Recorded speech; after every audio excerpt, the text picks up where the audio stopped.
अब आ गया है कि जो मेन इंटरेस्ट का रैम है, तो चूँकि आपको हॉस्पिटल जाना पड़ता है और अगर आप सोशल मीडिया कंटेंट क्रिएटर है या जैसे मैं जॉब करता हूँ, ऑफिस में इवेंट्स होते हैं, फैमिली के इवेंट्स होते हैं, तो अगर आप वैसे ही हवाखोरी के लिए भी अपनी गली में निकलना चाहें तो एक तो वैन के लिए कि अगर आप व्हील चेयर यूज़र है और आप वैन के पिछले पोर्शन में हैं, तो अगर तो आप फ्रंट सीट पे बैठे फिर तो ओके है, लेकिन अगर पिछले पोर्शन पे है तो वैन के अंदर सेफ्टी के लिए, क्योंकि आपको पता है पाकिस्तानी रोड और ख़ास तो देहाती इलाकों के रोड,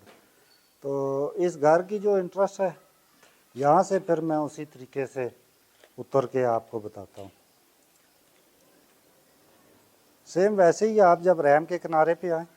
एक दफ़ा अपने आप को कंपोज कर लें बिस्मिल्लाहिर्रहमानिर्रहीम के साथ, उतराई उतरते हुए जो आपको बताया गया सुबहान अल्लाह,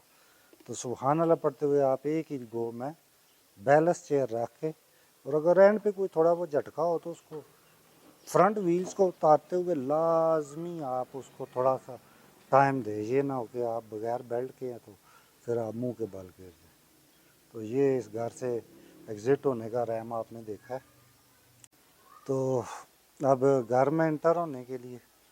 जैसे कि ये हमारे घर की एक गली है, तो अगर मैं फ्रंट मेन रोड तक जाना चाहता हूँ, वहाँ से वापस आया हूँ, या इस तरफ जो हमारे दूसरे भाइयों के घर हैं उनके घर जाता हूँ किसी की तीमारदारी के लिए या किसी भी इवेंट पे, तो वापसी पे फिर ये आप रैम देख रहे हैं, इसकी जो फिनिशिंग है उतनी स्मूथ नहीं है, पानी के बहाव की वजह से थोड़ा बहुत इसमें है। तो एक तो आपके जो फ्रंट व्हील होते हैं ये भी आपको पता है हर तरह की व्हील चेयर के अपने होते हैं,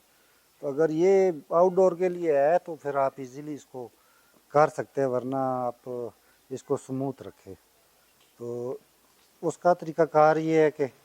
फ्रंट व्हील को आप इसको पकड़ने दें ग्रिप, और फिर एक ही गो में आप ऐसे आ जाए। व्हील चेयर का जो एलिवेशन के दौरान एंगल है ये बहुत अहम है, और अपना वेट और इस तरीके से कि किसी जगह आप इतनी स्टीप जगह पे अकेले ना चढ़ जाएं कि आप सर के बल पीछे उलट जाएं।